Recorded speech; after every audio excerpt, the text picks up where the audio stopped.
Harper stood at the entrance of his barn, his eyes locked onto the glossy white SUV parked in the middle of his hay storage.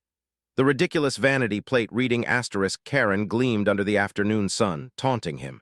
His right eye twitched as he inhaled deeply, willing himself to stay calm. Not again. Not this time. A gentle breeze carried the scent of freshly cut grass, and in the distance, his cows let out a few low moos, completely oblivious to the sheer audacity unfolding on their land. He reached for the barn door, yanked it open, and scanned the interior. Nothing had been moved, except for the overwhelming nerve of his neighbor, who had once again claimed his barn as her personal parking garage. Jake pinched the bridge of his nose, suppressing the urge to let out a string of curses. He had warned her multiple times, yet Karen always had an excuse. The first time, it was just for a few hours while she ran errands.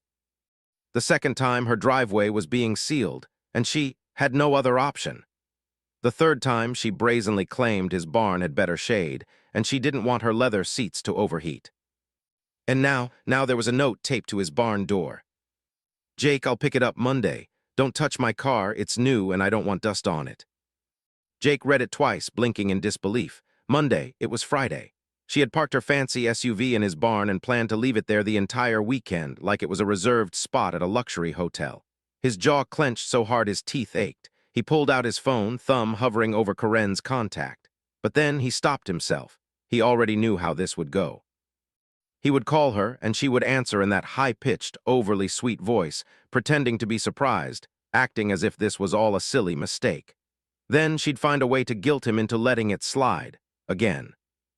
Not this time. Jake's gaze shifted to the heavy barn doors, then to the padlock hanging nearby. An idea took root in his mind, slow and satisfying, like honey dripping from a spoon.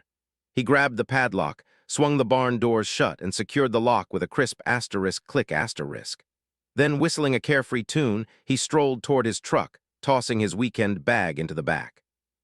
He had planned a fishing trip, and the thought of being completely unreachable for the next 2 days suddenly sounded even better. By the time he reached the highway, his phone had already buzzed 12 times. He turned up the radio and grinned. Karen was going to have a very, very long weekend. Jake Harper stretched out on the wooden dock, a cold beer in hand, as the golden hues of the sunset shimmered over the lake. The gentle lapping of water against the shore, the distant call of a loon, and the crisp mountain air wrapped around him like a warm embrace. He couldn't remember the last time he felt this at peace. No farm chores, no unexpected visitors. Most importantly, no Karen. His phone sat face down beside him, buzzing intermittently. He let it ring. Every few minutes, a new voicemail popped up, each message angrier than the last. He could imagine it now, Karen standing outside his barn, screeching into her phone, packing in frustration. The thought brought a satisfied smirk to his face. By Saturday morning, her messages had taken on an air of desperation. "Jake, it's Karen. This is getting ridiculous. You need to unlock my car right now." An hour later, "I swear if you don't answer me, I will call the cops. This is illegal. You can't do this." By Saturday night, her tone had shifted entirely. "Jake, listen, let's be reasonable. I think we got off on the wrong foot. Just call me back and we can sort this out." Jake chuckled, shaking his head. He wasn't falling for it. Karen had been pushing boundaries for months, and she was finally getting a taste of what it felt like to be ignored. Sunday passed in pure bliss. Jake fished, napped under the sun, and enjoyed a quiet barbecue by the lake. He turned his phone off entirely, relishing the thought of Karen losing her mind while he was out of reach. By Monday morning, the real fun began. Jake pulled into his driveway, greeted not by the usual quiet serenity of his farm, but by the flashing red and blue lights of a police cruiser. Karen stood near the barn, arms flailing as she animatedly spoke to the officer. Her SUV was still locked inside. As soon as she spotted Jake stepping out of his truck, her face twisted into pure rage. "There he is," she screeched. "Arrest him." Jake raised an eyebrow, rubbing the sleep from his eyes. "For what exactly?" "For stealing my car." The officer, a middle-aged man with a tired expression, sighed and turned to Jake. "Mr. Harper, this woman claims you locked her vehicle inside your barn without her permission. She says you've effectively stolen it." Jake took a deep breath, crossing his arms. "Let me get this straight. I locked my own barn on my own property, and now I'm being accused of a crime." The officer's lips twitched like he was trying not to smile. Karen, however, looked livid. "You know what you did," she snapped. "You kept me from accessing my property. That's theft." Jake reached into his pocket, pulling out the crumpled note she had taped to his barn door. He handed it to the officer. "She told me not to touch her car, so I didn't." The officer scanned the note, exhaling sharply through his nose. "Ma'am, this clearly states you plan to leave your car here until Monday. Today is Monday." Karen's mouth opened and closed like a fish gasping for air. But I didn't mean lock it inside." Jake smirked. "You should have been more specific." The officer let out a small cough, covering up what suspiciously sounded like a laugh. "Technically, Mr. Harper followed your instructions." Karen's face cycled through 6 different shades of rage before she finally landed on self-righteous fury. "This is harassment. I'll sue." Jake shrugged. "Trespassing laws are pretty clear in this county." Karen let out an inhuman noise of frustration and stormed toward the barn doors, rattling the lock aggressively. "Unlock it, now." Jake took his sweet time strolling toward the lock, stretching, adjusting his hat, and fishing the key out of his pocket with deliberate slowness. With a nonchalant hum, he finally undid the padlock and swung the doors open. Karen, seething, dove for the driver's door. She yanked it open, ready to throw herself inside and speed off, only to freeze in place, a strangled scream ripping from her throat. Inside her car, nestled comfortably on the passenger seat, sat a fat, grumpy raccoon. It blinked at the sudden invasion of light, sniffed the air, then let out a low, menacing hiss. Karen stumbled backward, eyes wide with horror. But the fun wasn't over yet. From the backseat, 2 more raccoons rustled awake, one of them knocking over an open bag of snacks she had left inside. Karen shrieked as she realized her beloved SUV had become a temporary raccoon hotel over the weekend. Jake leaned against the barn, arms crossed, watching the scene unfold with barely contained amusement. "Looks like they got comfortable." The officer, who had spent the entire morning suppressing his amusement, finally broke. He let out a short, wheezing laugh, shaking his head. "Well, ma'am, that's not really a police matter." Karen's head snapped toward him, eyes wild. "You are an officer of the law, do something." The officer smirked. "Unless the raccoons stole something, I don't handle wildlife." Jake chuckled, hands on his hips. "I could get them out for you." Karen practically lunged at him. Yes, just do it." Jake rubbed his chin, pretending to consider. "But I'd hate to touch your car, seeing as you were so clear about that in your note." Karen's eye twitched violently. "I take it back, just get them out." Jake whistled, strolling off to his truck to grab a long stick. It only took a few minutes of careful coaxing before the raccoons scurried out, disappearing into the nearby trees. The last one, the biggest of the bunch, paused on the driver's seat, staring Karen down before lazily waddling out. Karen shuddered, looking ready to faint. Then she made the mistake of climbing into her SUV. A moment later, she let out another ear-piercing scream, throwing herself back out. What is all over MYSEATS?" Jake peered inside and let out a low whistle. Tiny muddy paw prints covered the leather interior. Chewed-up napkins were scattered everywhere, and the air carried a distinct asterisk smell, one that suggested the raccoons had used her floorboard as a temporary bathroom. "Yeah," Jake said, biting back a grin. "You're gonna need more than an air freshener for that." Karen was shaking with rage. "You think this is funny?" Jake tilted his head. "A little bit, yeah." With an incoherent shriek, she stormed toward her car, yanked the door shut, and sped off, leaving behind a cloud of dust and what was left of her dignity. The officer clapped Jake on the shoulder, still chuckling. "That was the funniest thing I've seen in years." Jake grinned, watching Karen's SUV disappear down the road. His barn stood silent once more. Finally, peace. Jake woke up the next morning feeling more refreshed than he had in years. His weekend had been nothing short of perfect. No drama, no interruptions, and most importantly, no Karen. He stretched lazily, savoring the quiet morning as he brewed a strong cup of coffee. Life was good.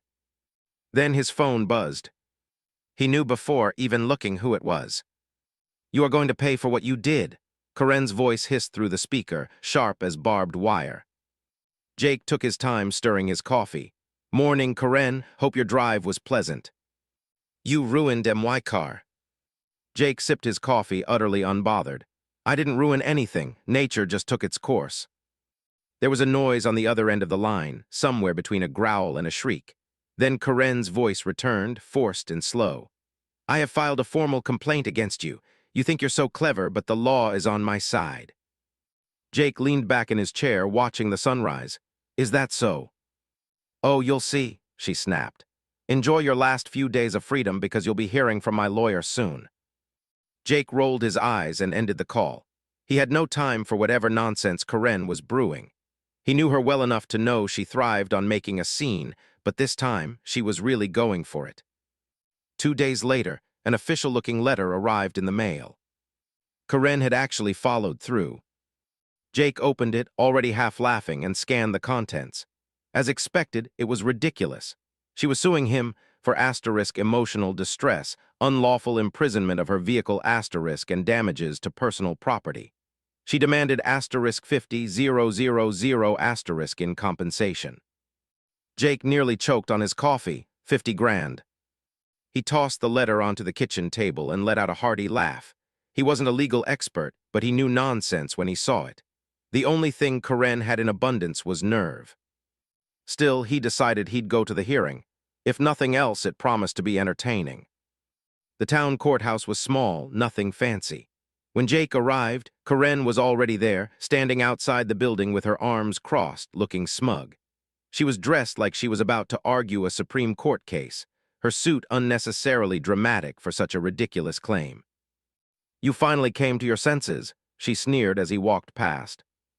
Jake chuckled, shaking his head. Oh no, Karen, I just wouldn't miss this show for the world.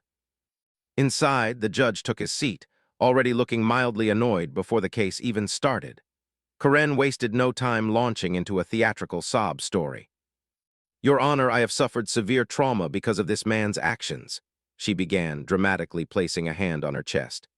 Not only did he imprison my car, but he intentionally trapped wild, disease-ridden animals inside to cause destruction.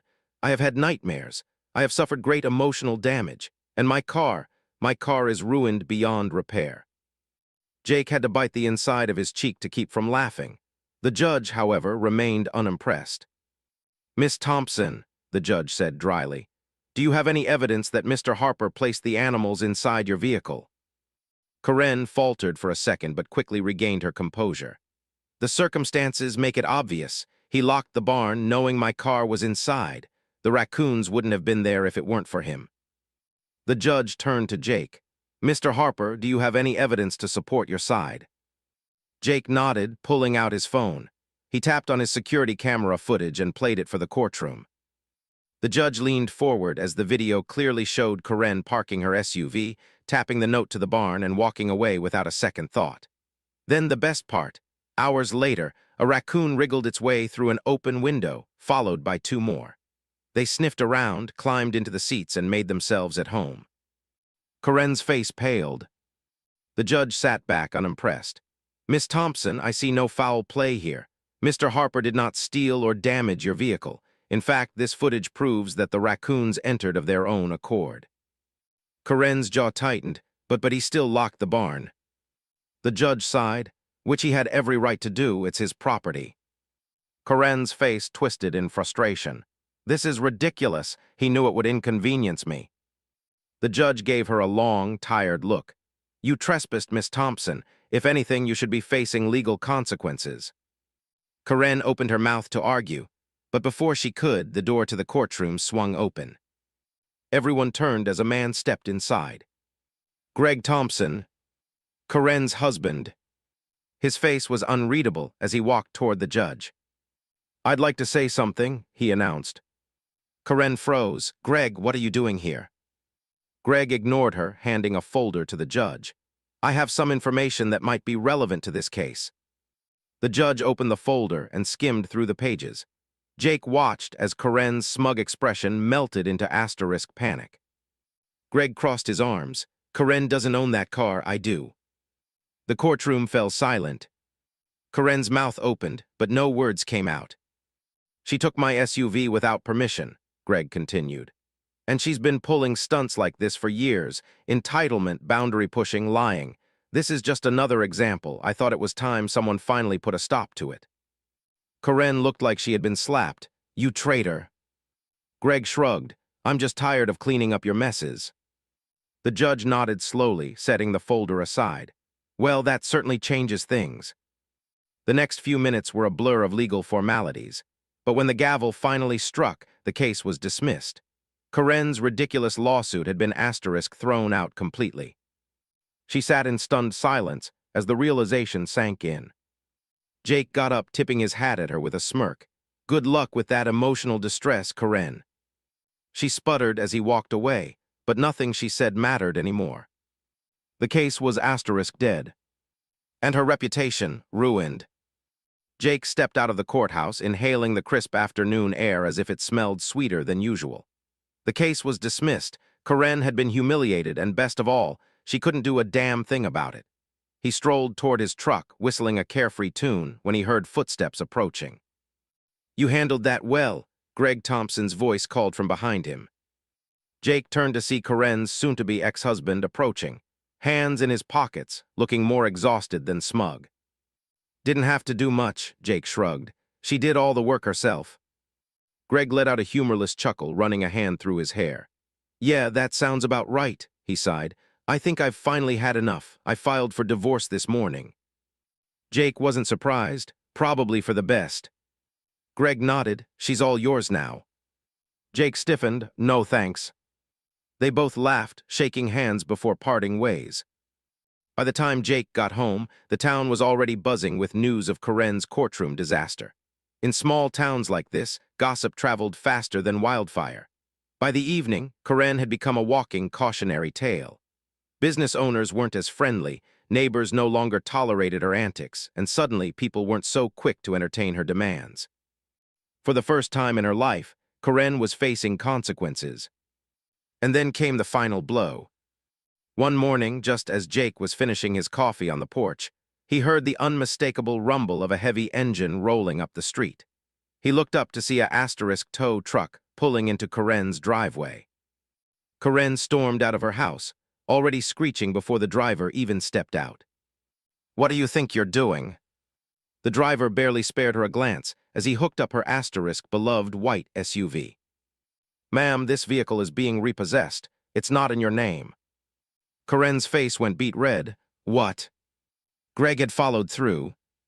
Jake leaned back in his chair, watching with a satisfied grin as Karen lost her mind. She screamed, she argued. She even tried to block the truck with her body, but the driver wasn't having any of it. Within minutes, her SUV was gone. Karen stood frozen in her driveway, her chest rising and falling with ragged breaths, fists clenched in utter disbelief. Jake raised his coffee mug in a silent toast. His barn was empty.